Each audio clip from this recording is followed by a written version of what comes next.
Hello and welcome back everyone. मेरा नाम है आशीष और आप देख रहे हैं टेस्टी गोडी चैनल। सो गाइस, अभी तक आपने स्टॉक मैनेजमेंट एप्लीकेशन में काफ़ी चीज़ सीख चुके होगे। अगर आप प्रॉपर फ्रॉम स्क्रैच से सीख रहे हो, एक भी वीडियो आपने मिस नहीं करा होगा, तो I am damn sure about that कि आपको एंगुलर के कॉन्सेप्ट और एसपी डॉट नेट कोर के कॉन्सेप्ट और एम एस सिक्वल के कॉन्सेप्ट काफ़ी क्लियर हो गए होंगे। मतलब आपको ये चीज़ फील होने लगा होगा अब तक कि हाँ, मुझे कुछ आने लगा है। ठीक है, अगर आपको नहीं आ रहा, अभी भी आपको डाउट हो रहे हैं, तो आप बिल्कुल मतलब फ़ील फ्री करके आप कमेंट में दो कि हमें ये चीज़ समझ में नहीं आ रही। हम आपको उसको प्रॉपर रिप्लाई देंगे। ठीक है, एक बार फटाफट रिकॉल कर लेते हैं कि अभी तक हमने क्या सीखा, मतलब ऑल टू ऑल। तो सबसे पहले हमने हेडर बनाना सीखा था। हेडर पे नैप बार कैसे सेट करते हैं ये सीखा था। इस नैप बार की राउटिंग्स कैसे करते हैं इस चीज़ को भी सीखा था। और छोटा सा जंबोट्रॉन मैंने बना रखा है, इसको कैसे हम बनाते हैं इसको सीखा था। जब इन्वेंटरी पे क्लिक करें तो इन्वेंटरी कंपोनेंट लोड हो, जब कस्टमर पे क्लिक करें तो कस्टमर कंपोनेंट लोड हो। इसको हमने कैसे किया इसको भी हमने बता चुका हूँ। अगर नहीं देखा तो आपको आई बटन पे सारे वीडियो मिल जाएंगे, नहीं तो आप पूरी प्लेलिस्ट चेकआउट कर सकते हो। आपको वीडियो का लास्ट में लिंक मिल जाएगा। ठीक है, आप वन बाय वन करके एक एक वीडियो देख लो, तसल्ली से एकदम देख लो, और आपको सारी चीज़ें समझ में आ जाएगी। ठीक है, अगर कहीं कोई प्रॉब्लम हो रही है तो आप बिल्कुल बोल रहा हूँ, आप बेझिझक एकदम क्वेश्चन करो। ठीक है, और उसके बाद हमने इस ऐड बटन पे एक छोटा सा पॉपअप कॉल कराया था जो कि हमारा कस्टमर का फॉर्म्स था। यहाँ पे फॉर्म की डिटेल आप फुलफिल करोगे और ओके करोगे, देन हमारा फॉर्म ओपन होगा। ठीक है, और उसके बाद जैसे ही ऐड करोगे तो यहाँ पे रिकॉर्ड हमें दिखाने हैं, वो आज की इस वीडियो में हम कवर करने वाले हैं, क्योंकि पिछले वीडियो में हमने एपीआई बना लिया था और गेट करने की सारी एपीआई बनाने के बाद आज इसी चीज़ को हम यहाँ पे रेंडर करने वाले हैं। ठीक है, तो एकदम दिल थाम के बैठो और कॉपी पेन लेके बैठो, जो भी ज़रूरत की चीज़ें लगे उसको ज़रूर नोट करो। और अगर कोई लगता है कि कोई क्वेश्चन पूछना चाहिए, आपको कहीं प्रॉब्लम हो रही है, तो आप बिल्कुल बेझिझक कमेंट्स दे सकते हो। ठीक है, चलो सबसे पहले तो हम आ जाते हैं विजुअल स्टूडियो कोड में, और जो कि हमारा अभी काम है कस्टमर कंपोनेंट पे। तो आप देख सकते हो कस्टमर कंपोनेंट में हमने बहुत ज़्यादा चीज़ें नहीं मेंशन कर रखी है। जो हमारा कस्टमर कंपोनेंट और कस्टमर डायलॉग पॉपअप कंपोनेंट, इन दोनों पे हमें बेसिकली काम था। ठीक है, तो चलो सबसे पहले अब हम एक बार इसे फटाफट चेकआउट कर लेते हैं कि इसे हमें करना कैसे है। ठीक है, तो आपको एक बार दिखा दूँ देता हूँ कि जो हमारी एपीआई रन हो रही है, वो एपीआई बेसिकली आप देख सकते हो इन्वेंट्री का देखो अलग बना है, ये इन्वेंट्री है, इन्वेंट्री का सेक्शन अलग बना है एपीआई का, और कस्टमर के एपीआई का सेक्शन अलग बना है। तो कस्टमर वाले में मैंने गेट ऑल एपीआई पे वर्क किया था। तो ये गेट ऑल एपीआई जो है बेसिकली, अगर इसे ट्राई इट आउट क्लिक करोगे और जैसे ही रिक्वेस्ट हिट करोगे तो आपको एक एपीआई यूआरएल ये मिलेगा। ठीक है, ये वाला यूआरएल, तो आप इस एपीआई यूआरएल को कॉपी कर लो। मैंने कॉपी कर लिया। ठीक है, और मैं आता हूँ अपने इसी कंपोनेंट पे। अब देखो, आप चाहो तो उस एपीआई का वेरिएबल यहाँ बना के यूज करो, या आप सेम मेथड पे यूज करो, बात एक ही हुई। ठीक है, तो हम आपको यहाँ पे बता देता हूँ, दो दो तरीका बताऊंगा। ठीक है, सबसे पहले यहाँ पे एक मेथड मैं बनाने वाला हूँ गेट कस्टमर डिटेल नाम से। ठीक है, तो मैं यहाँ देता हूँ गेट कस्टमर डिटेल्स, और बेसिकली इन सारी चीज़ों में डिटेल्स ही मायने रखती है।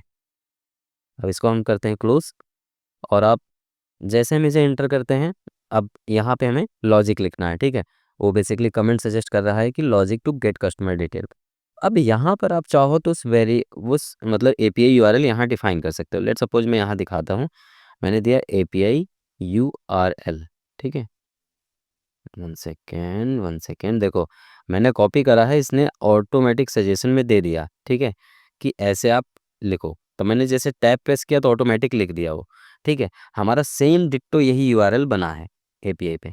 अब उसके बाद इसका कहना है कि आप हेडर ऐड कर सकते हो, बट हमें हेडर वाली चीज़ के टेंशन अभी नहीं लेना है। ठीक है, हमने हेडर ऐड नहीं करना है, इसे अभी हम ऐड नहीं करेंगे।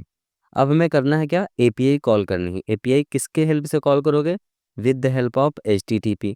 क्योंकि अगर आप एचटीटीपी इंजेक्ट नहीं करोगे तो आपको गेट पोस्ट पुट ये सारे मेथड नहीं मिलेंगे। तो इन सारी चीज़ों की एक तरीके से समझो कपलिंग हुई है। ठीक है, मतलब एक दूसरे पे डिपेंडेंट है। अब चलो यहाँ पे सबसे पहले हम इंजेक्ट कर लेते हैं एक एचटीटीपी। तो सिंपली यहाँ टाइप करते हैं HTTP client is equal to inject HTTP client. ठीक है, और माउस यहाँ ले जाओगे तो ये क्विक फिक्स का ऑप्शन आएगा, क्लिक करना, जो कि ये हमारा एंगुलर कॉमन के HTTP डोमेन का है, इसलिए कह रहा है कि इसको आप इंपोर्ट करो, तब आप इसको यूज़ कर पाओगे। तो मैं इस पे क्लिक कर देता हूँ, तो टॉप पे देख सकते हो ये इंपोर्ट हो गया, ठीक है। तो अब हम यहाँ पर इस HTTP की सारी वैल्यू एक्सेस करने के लिए एलिजिबल हो चुके हैं, ठीक है। तो हम आते हैं यहाँ पर और यहाँ सिंपली टाइप करते हैं दिस डॉट HTTP क्लाइंट, ठीक है। उसके बाद क्या करना है, हमें गेट करना है। गेट के साथ साथ एक पैरामीटर जाएगा जो कि हमारा ये API URL होगा, उसके बाद सब्सक्राइब हम लिखेंगे, ठीक है। अब उसके बाद यहाँ पर ये बोल रहा है कि आप डेटा को सब्सक्राइब कर सकते हो, कर्ली ब्रैकेट ओपन इसने पहले ही कर दिया। तो मैंने कहा नहीं भैया, कर्ली ब्रैकेट ओपन नहीं करते हैं डायरेक्टली, ठीक है। अब हमें क्या करना है, यहाँ पर RESULT, आप चाहो तो डायरेक्टली यहाँ पर रिजल्ट ले सकते हो, एरो ब्रैकेट ओपन कर सकते हो, कंसोल भी कर सकते हो। और एक सेकेंड, रिजल्ट की स्पेलिंग देखें, यहाँ पे मिस हो गया, मैंने इसे पेस्ट कर दिया, ठीक है। रिजल्ट, ओके, ठीक है। तो यहाँ पर इसका सिनेरियो आप लोग को पूरा पता ही होगा। Direct result, curly bracket open and close. अब इसके अंदर अब हमें इस रिजल्ट का डेटा कहीं ना कहीं तो चाहिए, तो हम एक वेरिएबल डिफाइन कर लेते हैं कि कस्टमर डिटेल्स नाम से, ठीक है। यहीं पे एक और वेरिएबल क्रिएट कर लेते हैं, कस्टमर डिटेल्स। एंड देन इसको मैं एनी टाइप का रखता हूँ कि भैया किसी भी टाइप का डेटा हो सकता है हमारे पास, ठीक है। अब मैं देता हूँ यहाँ पर this dot customer detail is equal to result, and then हम इसको करते हैं क्लोज, ठीक है। और टर्मिनेट करते हैं और एक कर्ली ब्रैकेट और क्लोज करते हैं, हमारा मेथड बन के तैयार हो गया। लेकिन लेकिन लेकिन एक चीज़ बताओ, जब मैंने मेथड बनाया और इसको कहीं यूज़ ही नहीं कर रहा हूँ तो एक कॉल कैसे होगा? अपने आप तो कॉल होगा नहीं, या हमारा ब्राउज़र तो कहेगा नहीं कि भैया ने मेथड बनाया इसको भी कॉल कर लेते हैं लगे हाथ, ऐसा नहीं है। एंगुलर में हर चीज़ को प्रॉपर डिफाइन करना पड़ता है कि अगर आप मेथड बनाए हो तो या तो उसे आप किसी इवेंट के थ्रू फायर करो, और या तो फिर आप डायरेक्टली उसे यूज़ करो लाइफ साइकिल में। तो यहाँ पे हमने कोई लाइफ साइकिल यूज़ नहीं करा, तो चलो यहाँ पे कर लेते हैं। हम सिंपली टाइप करते हैं ng on init, ng on init, ठीक है। मैंने ng on init कॉल किया। अब इस ng on it life cycle में हम ये मेथड कॉल कर लेंगे, करते हैं सेव। अब एक बार आते हैं ब्राउज़र पे और आउटपुट कंसोल पे मुझे देखते हैं कि क्या मिलता है। मैंने कंसोल पे जब आया तो मुझे 4 रिकॉर्ड्स मिल रहे हैं। अब इस 4 रिकॉर्ड्स में आप देख सकते हो कस्टमर आईडी 10 है, 110 है, 111 है, 6544 है, मतलब 4 डेटा हमारे पास हैं। इन चारों डेटा को हमें रेंडर कराना है, ठीक है। अब यहाँ टेबल में थोड़ा सा एक चेंजेस मैं करूँगा। चेंजेस ये करूँगा कि बहुत ज़्यादा कॉलम्स दिख रहे हैं, हमें इतना कॉलम दिखाने की ज़रूरत ही क्या है। हम एक काम करेंगे, कस्टमर आईडी दिखाएंगे, कस्टमर नेम दिखा देंगे, कस्टमर नेम में फर्स्ट नेम लास्ट नेम दोनों एक साथ मिक्सअप करके दिखा देंगे, ठीक है। तो ये हमारा क्या होगा, कॉलम बड़ा हो जाएगा और अच्छा दिखेगा, ठीक है। तो चलो इसके सुधार करने के लिए हम आते हैं अपने HTML पार्ट में इसके, और इस HTML पार्ट में सबसे पहले तो इसको हेडिंग में जो हमने दो चीज़ डिफाइन कर रखी है, एक चीज़ मैं यहाँ से हटाता हूँ और मैं डायरेक्टली यहाँ पे टाइप करता हूँ कस्टमर नेम, ठीक है, कस्टमर नेम। थोड़ा सिमेंटिक हो जाएगा, कस्टमर की ईमेल आईडी हो जाएगी। अगर इसको मैं आप चाहो तो ऐसे लिख सकते हो कि भैया ये हमारी है कस्टमर की ईमेल आईडी और ये है हमारा कस्टमर का फ़ोन नंबर, ठीक है। अब यहाँ पर भी एक चीज़ हटाना पड़ेगा हमको, तो इसको हटा दूंगा। चलो अभी इसे हटाने से बेहतर है कि हम इसे ऐसे रखें, इसको मैं, अच्छा रहने दो इसे। इसके जो टेबल रो है, ठीक है, इस टेबल रो पे हम लगाएंगे स्ट्रक्चर डायरेक्टरी ng4। बेसिकली ये फॉर लूप की तरह वर्क करता है, एज यू नो वेरिएबल, ठीक है। और मुझे जो वेरिएबल है, हमने जो वेरिएबल बना रखे हैं कस्टमर डिटेल्स, इसमें सारा डेटा जो आ रहा है हम इसको करते हैं कॉपी, और इसको हम इससे हम लूप लगाते हैं और किस में डेटा ले लेंगे, हम इस कस्टमर डिटेल पे। अब हम इन सारी चीज़ों को बाइंड कर सकते हैं वन बाय वन। जैसे मैंने curly bracket open and close किया और इस कस्टमर को हमने जस्ट कॉपी करा, ठीक है, ध्यान से समझना। और इसके अंदर जो प्रॉपर्टी है कस्टमर आईडी वो मुझे चाहिए, तो कस्टमर आईडी जो मुझे चाहिए, आई थिंक आपको याद है, तो मैं इसे कंसोल पे रखा हूँ और इस कंसोल से मैं वन बाय वन उठा के पेस्ट करूँगा। देखो, क्योंकि जिससे कि गड़बड़ी ना हो। तो ये रहा हमारी कस्टमर आईडी, तो इसको हम यहाँ से कॉपी किए और इस पर आए और हमने यहाँ पे पेस्ट कर दिया। हमारी कस्टमर आईडी हो गई। अब फिर से अगेन हमें first name and last name रखना है, ठीक है। तो यहाँ से एक पहले कॉलम हटा देते हैं। अब इसकी जगह पे हम फिर से कस्टमर डॉट फर्स्ट नेम। अब देखो यहाँ पे हमें दो चीज़ जोड़ना है, ठीक है, जैसा कि मैंने बताया। तो ये फर्स्ट नेम में उठाया, कॉपी किया और यहाँ पर पेस्ट किया, सॉरी, पेस्ट किया और बिल्कुल इसी तरीके से एक जस्ट स्पेस दूंगा और स्पेस के बाद मैं पेस्ट करके यहाँ पे हम सेम लास्ट नेम भी रेंडर करा देंगे। तो इस लास्ट नेम पे क्लिक किया मैं और क्लिक करने के बाद इसको मैं यहाँ पे डिफाइन कर दिया, ठीक है। तो यहाँ पे एक स्पेस का मेंटेन हो जाएगा। अब उसके बाद लेट्स सपोज यहाँ पे आपकी ईमेल आईडी आ रही है, कुछ जो भी आ रही है XYZ, तो इस ईमेल आईडी पे हम ईमेल फीड कराएंगे।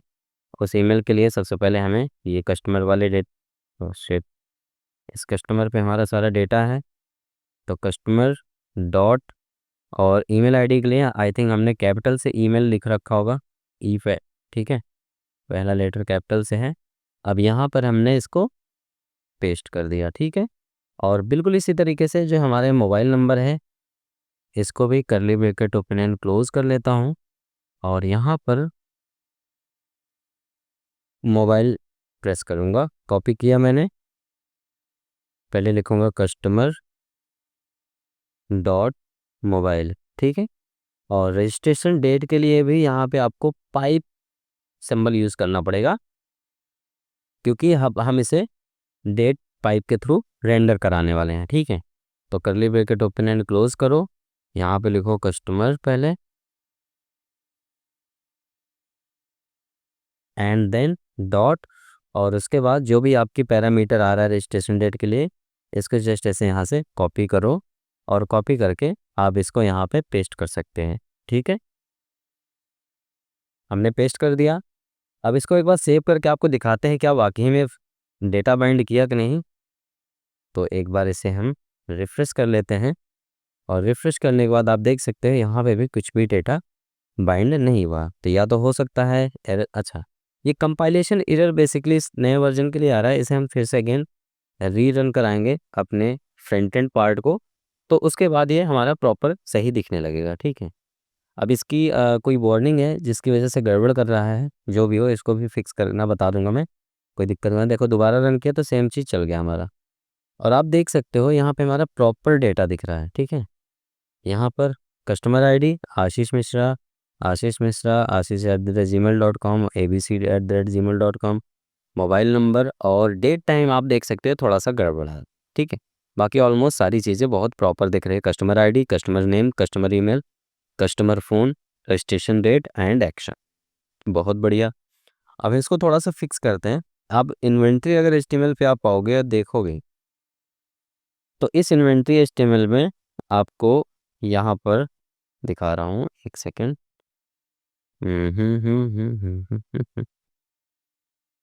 ये रहा, ठीक है। ओके, आई थिंक यहाँ पे हमने यूज़ ही नहीं करा, कोई दिक्कत नहीं, चलो कोई नहीं। अब हम आते हैं अपने कस्टमर पे और इस कस्टमर पे सबसे पहले तो हमें करना ये है कि ये जो हमारा डेट पाइप है, इस डेट पाइप को हम फिक्स कर लेते हैं, ठीक है। डेट पाइप को फिक्स करने के लिए हमें करना ये है, HTML पे यहाँ पे पाइप सिंबल यूज़ करेंगे और यूज़ करेंगे डेट, ठीक है। और इसको एक बार सेव कर, अरे यार करली ब्रैकेट होकर सब हट गया। एक बार सेव कर लेते हैं और सेव करके एक बार आपको आउटपुट दिखाते हैं। यार ये बहुत नाटक है।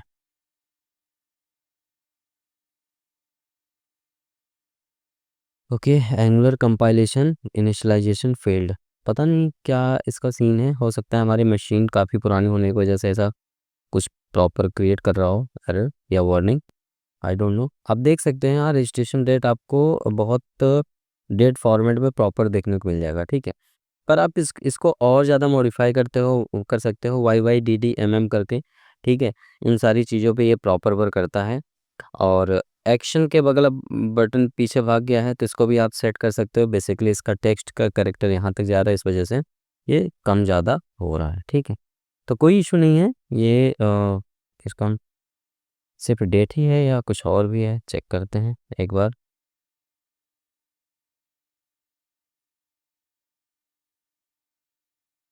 ओके, यहाँ पे बहुत सारी चीज़ें आप देख सकते हो, असिंक करेंसी, डेट, जेसन, मतलब सही है, कोई दिक्कत नहीं। अभी अभी के लिए हम फिलहाल डेट ही रखते हैं एज़ यूजुअल, जो हमारा इनिशियल है, ठीक है।